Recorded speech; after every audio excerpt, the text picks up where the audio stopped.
Let the review begin.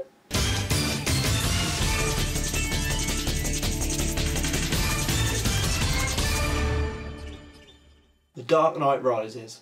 Okay, so I won't go into much of the plot, but The Dark Knight Rises is basically Batman having to take up his suit again to fight Bane, who's come to Gotham in attempt to destroy it. And I'm only giving you that brief synopsis because I don't want to go into any spoilers in this review. I just want to give you an opinion without spoiling any of the film for you, because it's better if you go in not knowing any of the pivotal plot points. So first of all, let me talk about some of the characters in the film, especially the new ones. Now first we have John Blake, who's kind of this rookie cop, and to be quite honest, he steals the show. Joseph Gordon-Levitt embodies that role, and he's having a blast playing this rookie cop.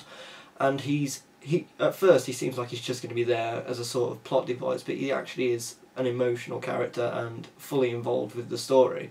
And he has a lot going on with other characters as well, and his role is probably one of the best in the film. And then we have Miranda Tate, who's kind of this character who builds a relationship with Wayne and comes into Wayne Enterprises, and I won't go too much into her character, but her characters are quite another strong aspect of the film as well. And finally we have two of the big characters everyone's talking about, and first we have Catwoman, and she's never really referenced to as Catwoman in this film, it's just Selina Kyle, and her character is what it definitely should be. It's not over the top, it is at a level which is completely believable, and her character as well has a really strong connection to the story and interweaves with all the other characters, which is one of the strongest points of this film. But of course the main new character that everyone's talking about is Bane, and Bane is this villainous character who comes to Gotham seeking to rid it of, it's basically to cleanse it.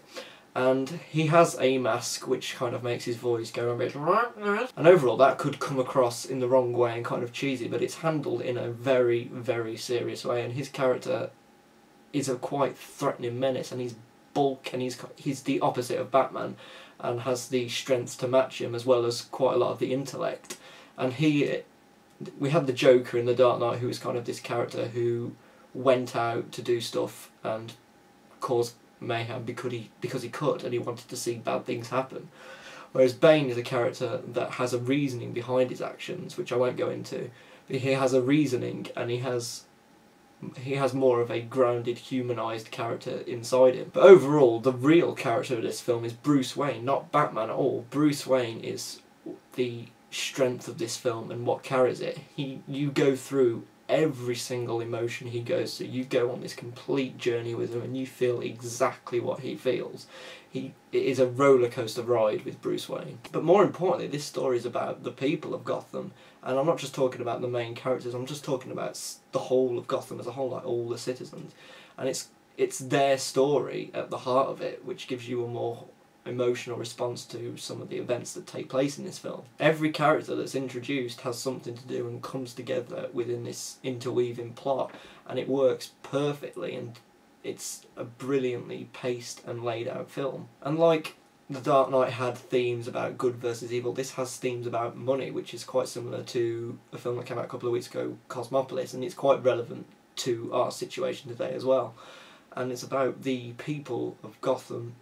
Right, it's about, well, not just the people of Gotham, it's about people in general rising up towards things and taking over things. And these themes are never crammed down your throat.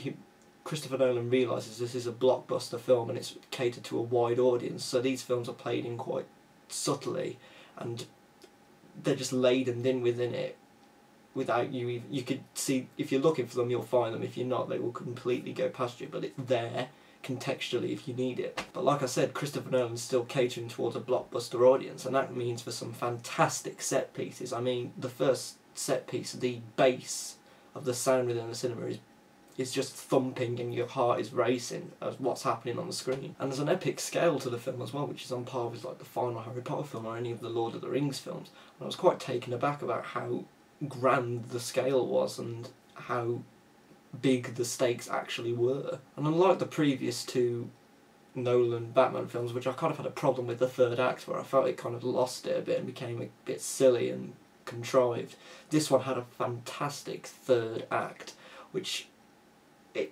it just it doesn't overshadow the previous 2 acts, but it just builds up to this fantastic conclusion, which is so rewarding. And with this, you have a sound design that's phenomenal. I mean, you feel every single punch, every single explosion, every single gunshot, and it just vibrates. You can feel the thudding of every single noise in this film, and it's fantastic. And with Hans Zimmer's score pumping through the background, which absolutely makes these films, it brings together all the fantastic attributes of the sound design and the music into this wonderful package, and makes it necessary to see on the big screen. And it also makes the fight scenes and the action scenes more brutal when you can feel every single punch and vibration, and it actually puts them on sometimes some of the hand-to-hand combat on the scale of the Raid, with the actual amount of brutality that you feel. And this film is much different from the other 2. I mean, the first film is a dark origin story and still has quite an emotional resonance to it,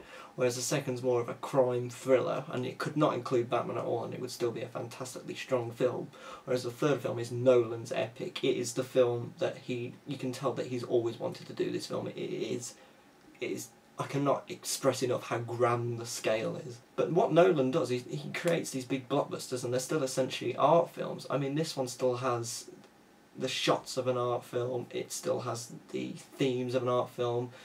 Wally Pfister does a great job of bringing this sort of independent style and still been managing to, you know, construct really well set pieces and action sequences for a modern blockbuster audience. And also you have these colour tones as well, like you have a blue colour tone for the more, you know, bleaker, sadder scenes, and then you kind of have this, you know, browny, orange, you know, type of fire tone for the more action set pieces. But one of the main tones is this constant, like, white, bleak colour, which is creating the atmosphere of the film, which is a bleak atmosphere. It's not a uplifting film throughout, like quite a lot of superhero films. It's a serious, really down-to-earth, bleak film.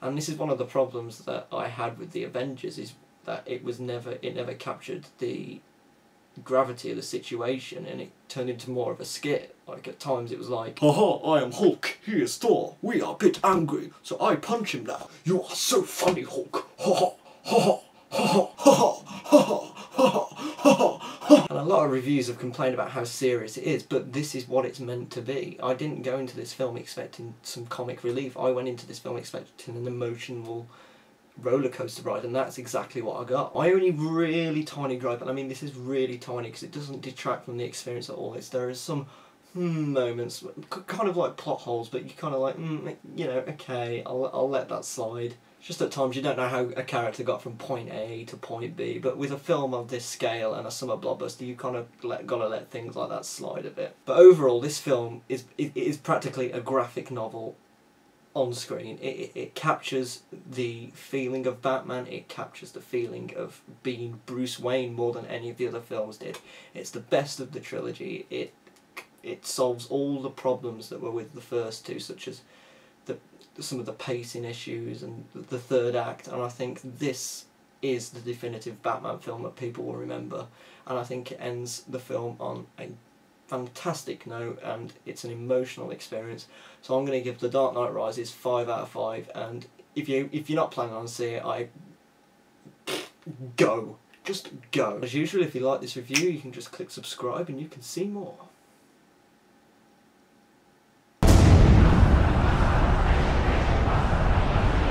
My mother warned me about getting into cars with strange men.